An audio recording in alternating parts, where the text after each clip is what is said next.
And it was like coming home to that kid Kim, that sunshine that I used to be. It was kind of like a light switch flipped on inside of me. And I just loved it so, so much.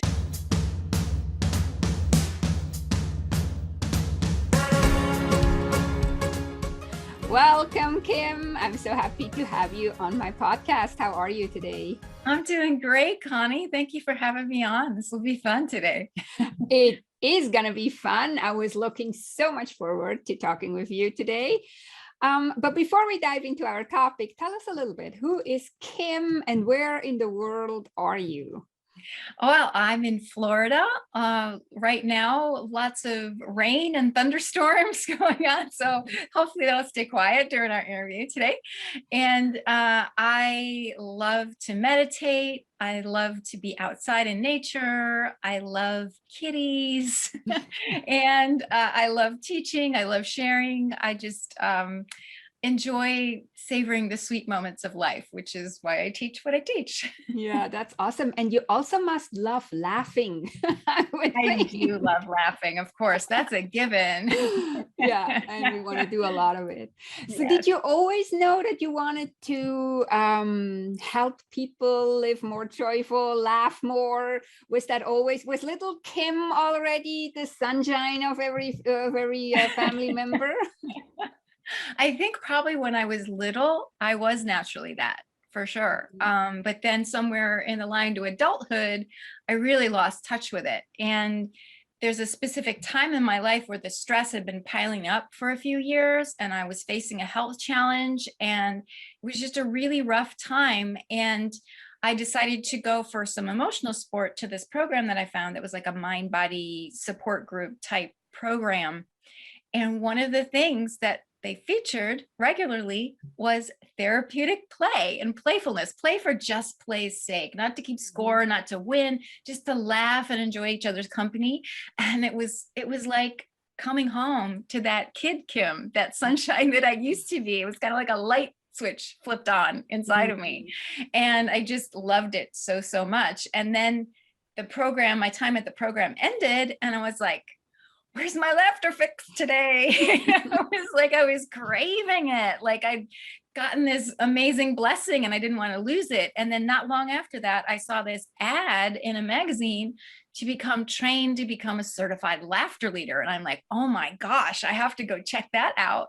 And so that just kind of led me on this path of teaching and sharing this with other people so that they can experience that light turning on inside of them. And when I do a big group of people, you could just see it. You could just see, like, when it's like I give them permission to act like big kids, right? And you see that light switch flip on. And it's just like this relief and also this joy that just naturally bubbles up. Yeah, I told you in our pre-chat that my brother once took a class back in Switzerland about laughing, and I forgot how this was exactly called, but he did some laughing classes, and like my brother, he was a little leery at the beginning, but I was so proud of him that he went. And yeah, he explained too, like they learned how to laugh, or so is that what you're doing too? Like, is there a way how we can learn to laugh more, like, or laugh on, how you say that, on prompt? Laughter on demand. Yes. I actually it is easy to teach, but there are some elements to it. So I would actually recommend, if somebody's interested in learning more about that, there's like some ideas and things on a laughter playlist on my YouTube channel that I would highly recommend. But to begin with, a key piece to begin with is to recognize that you're maybe not laughing as much as you would like to. And then to add to that awareness, to just be more aware of what actually makes me laugh, you know? It's something that people don't always have a lot of awareness about. And I actually say, start a list, write down a few things, make you laugh, and then add to it as you notice, and that way, when you're like craving a good laugh, you can like go to your list and go, oh, okay, I'm going to call so-and-so because our conversations are usually filled with laughter or whatever, Yes. whatever's on your list, you can be proactive about it. And that's the thing that people sometimes make the mistake, that they think if their lousy mood or whatever is taken over them, that they're not empowered to find laughter for themselves. And actually, that's when you need to laugh the most. You know, that's when you need to seek it out. Yeah. Yeah. And then to have this list, I love that idea. And then you have that list, and maybe find something that you can go and do for yourself. I feel that's really beautiful. So I have a little bit of a question that I'm very curious about, and I'm sure my listeners are too. So you're a joyful living teacher, but I would like to know from you, how do you define joy, and what is the difference between, in your eyes, between joy and being happy? It's like we all always say, oh, I want to be happy, but I almost feel like joy is something further or something deeper than happy. Am I right? Or what is your definition? Well, I think there are many different definitions out there. I will give you my definition. For That's me, what I'm asking. Yes. For me, joy is savoring the sweetness of the moment. You know, it's something that kind of bubbles up from within you, or something outside you, you know, triggers it, but it's something that's very much in the moment of, you are fully alive in this moment right now, kind of a feeling. Whereas I've seen happiness more as described as more of a general thing around your whole life or parts of your life, where you have a general feeling of well-being that is happiness. Joy is almost like for me, it's just sweetness, you know, like, okay, I'll give you an example. So last time I went on vacation, it was a while ago now, but the last time I went on vacation, we stayed at a place where there was an outdoor eating area that we had our breakfast every day. And there were these bird feeders with hummingbirds, you know, and it brought me such joy to just watch the hummingbirds coming to, you know, go to the feeder, and just their little wings, and they're just so beautiful, and the lights shining, you know, in their feathers. And it's just a subtle, easy, simple moment that brought me so much joy. And I also know that hummingbirds are often associated with joy because they are actively seeking sweetness, you know. So that's just an example, because sometimes people think joy has to be some big giant, you know, thing, you know, a big event like a wedding or a birth or something big happening, whereas a small moment can bring so much joy if you just allow yourself to be fully present with it. So I would say, for joy, being fully present with moments that you can enjoy. Does that make sense? Yes. Yeah. And I like that I asked you, because I feel like those words are sometimes so big, like you said, and then we're thinking like, oh my God, and I have to find joy, and this is gonna take whatever and however many weeks, you know, and no, we can actually find it. Like for you, it was the hummingbirds. For me, it might be something else. Actually, for me, it's also hummingbirds. I love them. I have them around here. But we can find the joy in these little moments, and I love that. So definitely. And actually, one of the feedback I got on one of my Joyful Self Jumpstart program was, I talked to the woman after she took it, and this particular woman, and she was like, it wasn't what I thought it would be. Joy wasn't what I thought it would be. It was actually simpler and easier than I had built it up in my mind, you know? And what that is can be different for everybody. I mean, we both like hummingbirds, you know, or the cats make me smile or whatever, but you know, it's like knowing that about yourself. Yeah, I love that. And I feel like we can also look a little bit at young children or babies and toddlers. They're so full of joy. They're like starting to point at things and are happy to see things, or they're happy to see you. So we can see there already. I always feel like we're born joyful, or with a lot of joy, and then we're kind of losing it somewhere. I don't exactly why we're really losing it. We're also losing the playfulness, like you said in the beginning. It's like coming home when you're becoming more playful and more joyful. So when we're watching babies, we can see that it doesn't need to be this big thing, that it can be a small thing. No, it can be you like wiggling your finger in front of them, and they're like, Yeah. woohoo, you know? Yeah. Exactly. Yeah, it's the attention, it's the connection, it's Yeah. the beauty of the Yeah. moment. Yeah. Yeah. And for us, it might not be the wiggly. Yeah, right, right. Although you never know, somebody might make you laugh doing that. Who knows? Yeah, well, you seem to make me laugh constantly, so this is a good thing. I'm No, so glad. laughter is also contagious. No, so like if we're laughing more, the people around us probably laughing more, and then it's kind of like, yeah, and you get connection. So what do you feel, or what is your theory why we're losing this joy that we're having when we're younger? This I kind of know why we may lose the playfulness, because we're all told we have to grow up and buckle up and put the big girl pants on or whatever. But we're even losing the joy that I feel like we come to this earth with a lot of joy, and then we're losing it.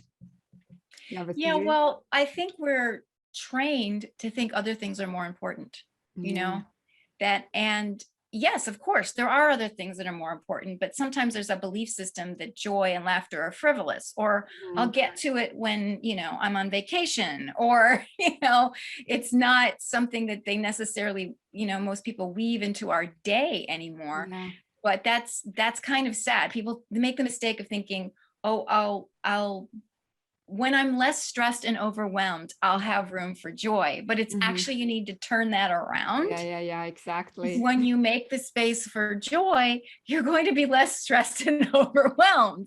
Mhm. So, I think there can be as many different reasons why it happens as there are people on the earth. But I Mhm. think a lot of it is that sense of, really, I should be doing something else, Mhm. or other things are more important, or there are actual huge stressors weighing on you. And worry is a Yeah, big one, and there's yeah. certainly been enough to worry about in the world these days. Yeah, Yeah. don't turn on the news, that's for Yeah. sure, you Yeah. know. Yeah.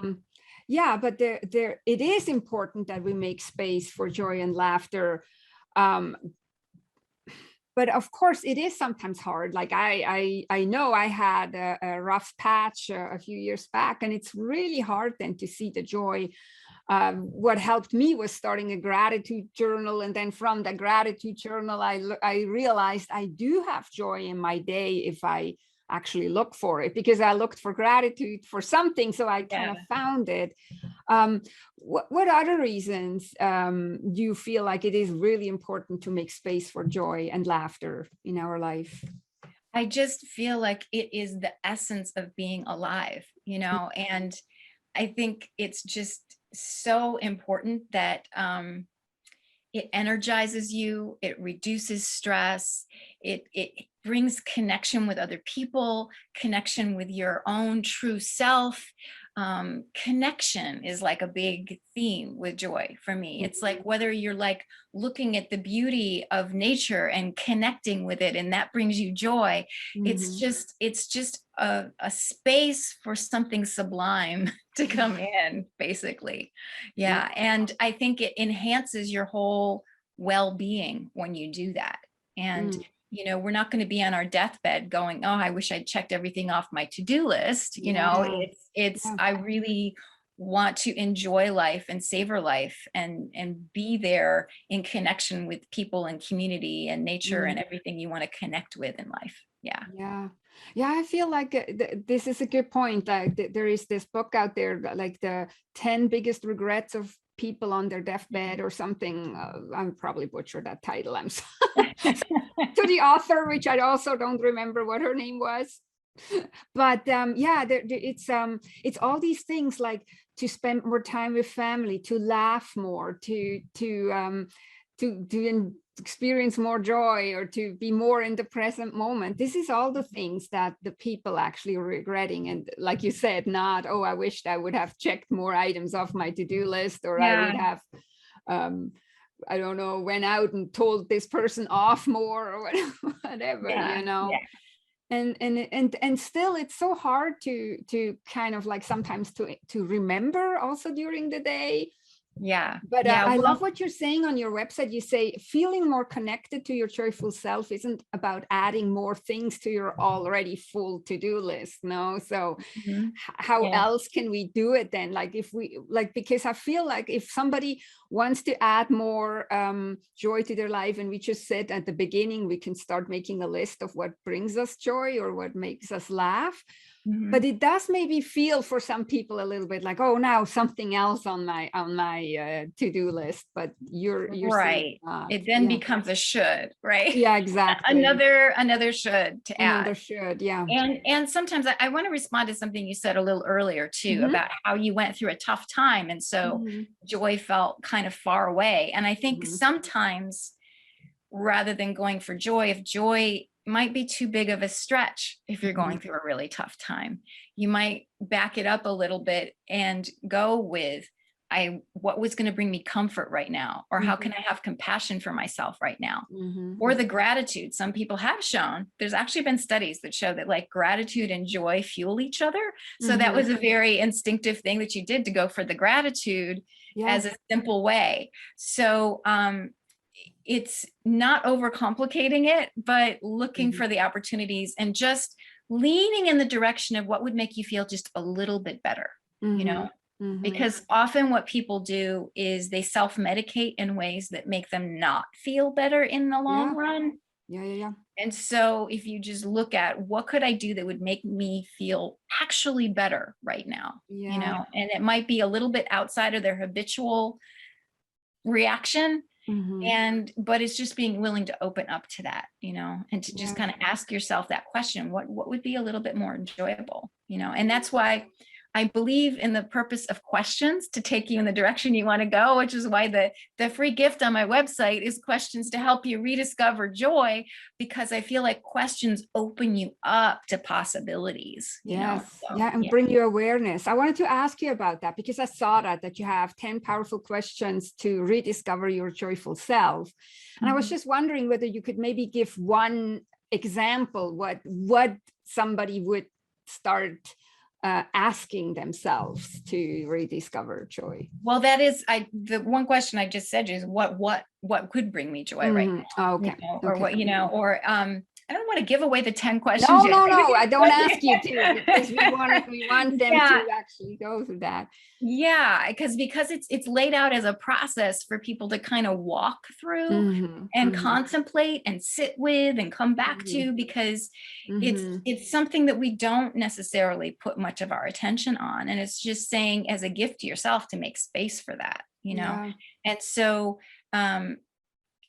maybe the question to start with is, how can I make just a little bit of space for myself to focus on that? Yeah. You know? Yeah. And I love that because I don't know whether you're aware of this, but I mean, when I help people declutter, I always say like a few minutes a day keeps the chaos away. And I always say like start small, because most people, when I'm asked what is the biggest mistake people are making, that it is to put too much on your plate, you know, like to think you can declutter something from today to tomorrow. And then that's when you say, oh, I don't have time, I have to wait. And it's probably similar with what you're helping your clients with. They're also thinking they need to do this big thing instead of just going with little, we can say baby steps, since babies are so joyful. Now there we go. Definitely. Baby steps. I love that. Yes. Yeah. Yeah. It definitely, start small is definitely part of my, my advice to people as well, to start with small steps and to look for small blessings, you know, to look for to instead of don't sweat the small stuff, it's like open up to some be curious, be curious about what would be enjoyable for yourself. Yeah. But definitely start small. If you're trying to like, oh, I got to do this big, huge thing, it's not going to happen, or it'll happen and then it drops off and it's not more consistent. You want to have it in your life more consistently. Otherwise it's just like you go on vacation, you feel really great, and then you come home and you're right back in the thick of it again, you know? And so, and one thing I think is too, is like, so I for sure haven't, and I haven't really found anybody yet that said, oh yeah, I was taught how to deal with emotions. And I feel like we're when we're growing up, unless our parents knew Mhm. and could help us. And a lot of them couldn't because they didn't learn it. We don't know how to deal with the more negative or challenging emotions. And so it's harder for us to get out of it and get weighed down by it. And then I would assume then it's also a little bit harder to find the positive feelings out of it because Yeah. we're struggling with the not so pleasant ones. Definitely. And if you're struggling, and if joy really is super far away and just feels like impossible, then it might be a good idea to look for some support of some kind, Mhm. some Yeah. teaching, or some a mental health counselor or something, to make sure that everything's okay with you, to find that pathway out, because Mhm. that is a skill, and it's a whole different huge skill set. And Mhm. there are people who teach that, and that's not part of really what I teach, but I Yeah. acknowledge that that exists. And Yeah. if they need that, then they need that first before they come to me. That's Yeah. part of what I, Yeah. when I'm working one-on-one with someone, I make sure they're at that point already. And if not, then I refer them to a counselor, or to a place where they can look for a counselor or shop for one, because, there's all sorts of trauma and grief and hard experiences Mhm. that may be just simmering under the surface. And that's why the joy feels so hard or so impossible. Or maybe you've just been through a really rough time, and it's normal. I mean, Yeah. it's normal. I mean, we've Exactly. gone through a pandemic, and people are more stressed because there was all of this uncertainty in the world that is, Mhm. continuing on to a certain degree. And it's normal to be stressed in the middle of all of that. Yeah. Yeah. Yeah. My mentor always says too, is like life is basically 50-50. And when we learn to accept that sometimes we don't feel good, instead of beating ourselves up, which I always call Mhm. is mental clutter, and then it creates even more emotional clutter when you start beating Yeah. yourself up, it's actually not helpful. So like what you said earlier, find some compassion for yourself, and find something that would bring you comfort until you feel better, and then you can maybe go to your list what brings you joy, Yeah. and then maybe from the Yeah. feeling better and some more comfort, you may make this step to feeling more joyful. uh, Right. Small steps. Yeah. Do you have I any think examples, like from your work, what thoughts or beliefs would get in the way for people to rediscover, I can't speak, rediscover and experience joy? It's like, do you Sure. hear some certain sentences over and over why people struggle? Most Yeah. most definitely. One is that they should be doing something else, Yeah, that, the should word. the should word, the should, and it's like this guilt thing. The guilt comes up a lot Mhm. as well. Mhm. And so you have to just say, you know what, if I'm no good to anybody if I burn out. So, my to-do list Yeah. doesn't get done if I burn out. If I Yeah. recharge my batteries, I'm better off. And then there's sometimes underneath that, like a almost not worthy thing, like they have to earn the right Yeah. to enjoy life or something. And it's like, no, you're born. You're born with joy. You're born, you don't have to earn anything. Yeah. And then there's the I don't have time, right? Mhm. Yeah, exactly. Right. I hear that all the You time don't from have my. time. I'm sure it's the same thing with clutter as it Yeah. is for anything else. It's like, oh, I don't have time for that. Yeah. If you can find 5 minutes or here or there, you have time, Exactly. you have time. And then, some people actually believe fun and joy are frivolous, Mhm. or somehow Mhm. not good. Like, they've been taught that it's somehow not good. And I remember at one women's circle I attended, there was this woman here, and I told her what I do, and she's, and that I was doing a program on fun soon. And she was like, oh, I'm allergic to fun. And she was serious. And I think I came to found out as we're sharing in the circle later, that this person was in 12 step and Mhm. was, overcoming what her fun was before. Mhm. How she Mhm. defined fun Mhm. was this sense of behavior that was destructive to her. Yes. And so, I I felt like it was a door closed in my face. The way she said it, Mhm. it wasn't like an open for a conversation about, well, what could fun be other than that, Yeah, you know? yeah. So there's different things and perceptions that people bring into it from how we were raised and Mhm. what different cultures say about it. You know, I mean, if probably if I lived in Italy, there wouldn't have so many, I wouldn't have very many clients. It's sort of Probably like, not. it's sort of Or like in there's this, general, in Latin yeah, cultures, where there's this the sense that life yeah, is meant to be enjoyed, you know, like they don't exactly. have Yes, to convince themselves to be worthy to enjoy life, you know? yes, yes, Yeah, yeah. yeah, definitely. And something you said earlier, I found interesting, like your coach said, just like life is 50-50. Hmm. It's pretty good if life is 50-50 because Yeah, actually for a lot of people, the percentages are not 50-50. yeah, There's more like 80 or 90% in the not so good place, you yeah. know, with just little glimmers of joy. And so basically in my work, I'm trying to get it back to 50-50 for people, Hmm. you know, so that you have the balance of that. And it's not all just the stress you got to deal with, the problems you got to deal with, because we are wired from our ancestors to look for the problems so we can solve them, Yes, so we can stay alive, right? I mean, there's exactly. that wiring. And Mm. so we almost have to counteract that a little bit consciously, make a conscious Yeah. choice to do that.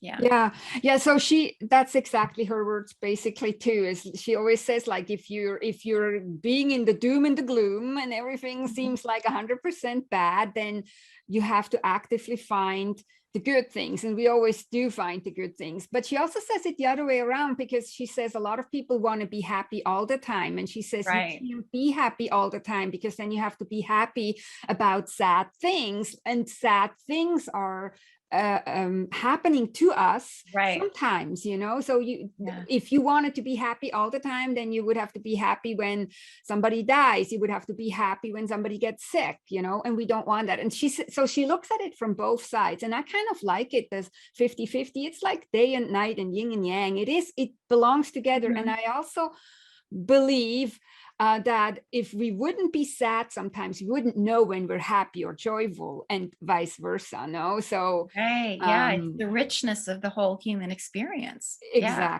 exactly, Yeah. and that's why I sometimes feel it's so sad that we don't learn more how to also deal with the heavy and sad and negative emotions better. That gets us then quicker, or not necessarily quicker, but easier back into to appreciate the good feelings. So that's Yeah. why I also wanted to have you on, because I feel like it's such an important message. um and talk a little bit about your YouTube channel with the laughing. And I found you actually on LinkedIn, and with your laughing video. Anybody who needs a laugh can put on their list of things Yeah. that make them joy to go watch a video from Kim and laugh with her. Yeah, yeah. So my latest video series that I've been putting out is called Inspiration and Laughter. Mhm. So I take some time to be inspired and talk about an inspiring topic like joy, or things that get in the way of joy, or beliefs, or things like that. Something to like have some positive input, because I feel like there's so much negative input in the world that we kind of need to feed our minds nourishing Yep. content. And so that's part of what I'm providing for that.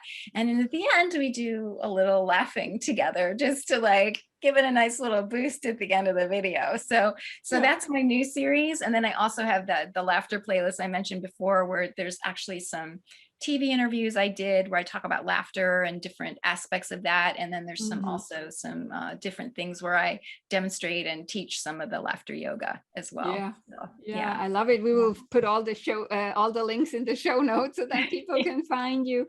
Where Yeah. else would you like them to find you? Like, if somebody is now intrigued by what you were saying here and would want to come and find you, what is the best place to go find you and start learning more? Yeah, the best place is my website. So Mhm. joyfulbeing.com. That's the best Mhm. place. And then you can read what's on the main page, but you can also at the bottom, there's like, you can navigate around to some other different pages. And there's a social media tab that you can go see if there's particular social media that you like and you follow. I'm probably on it. somewhere. Not on everything, but I try to be on, the basic ones. And then, yeah, and my YouTube channel is an important one as well for me. But if you sign up and you get the 10 questions, then you're on my newsletter. And that way I send you a notification that, I have a YouTube video out, or I'm on somebody's podcast, or, I've written an article over here or there. And that way you can have those resources to keep feeding your mind that positivity, that nourishment. Yeah. You get prompted to laugh. You do.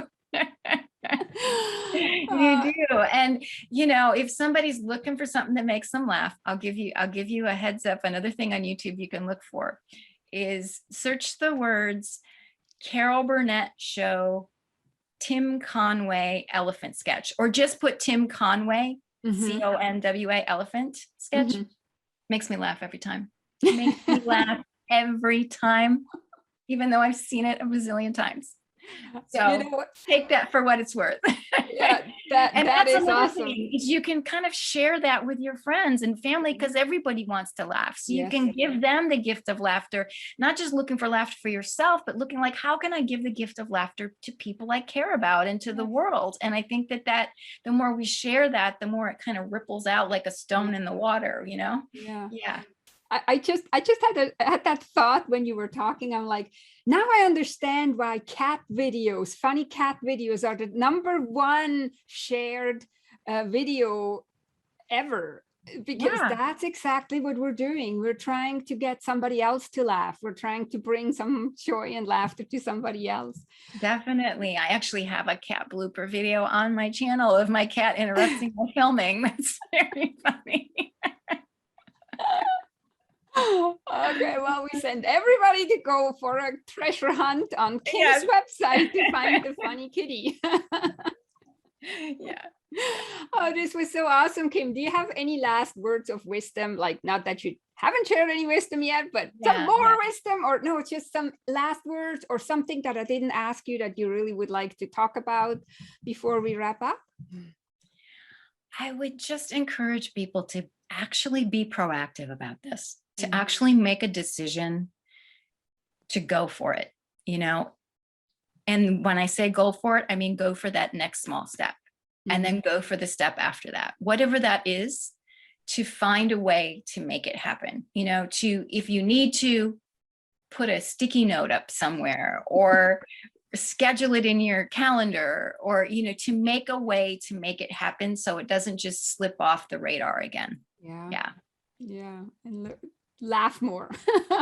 Definitely. Well, you can put a little sticky note up, says laugh, just to remind you, just to put it into your mind, oh my gosh, right. Laugh. I want to laugh. Yeah.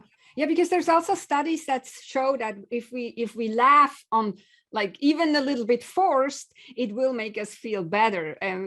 Because how the muscles are changing in our face, it actually has an effect on us. So definitely, there was one where they did a study with people just held a pencil between their teeth, which kind of simulated smiling, and that showed that improved their mood. And so, yes, your body can't tell the difference between a fake laugh or a fake smile. It benefits you either way. It lifts you up. And I know there's another study where they showed that people, when they hear somebody else laugh, it tricks something in their brain to go, "Ooh, I'm getting ready to laugh too." It's like the muscles in your body respond as though, "Oh my gosh, I'm going to laugh." And so that's just that contagious thing that you mentioned earlier. Yeah. Yeah, so awesome. And we hopefully got some people to laugh while they listen to us. We sure had fun. I'm so happy you were on and you shared your wisdom with us. Thank you so much, Kim. Thank you, Connie. It was really fun. Thanks for having me.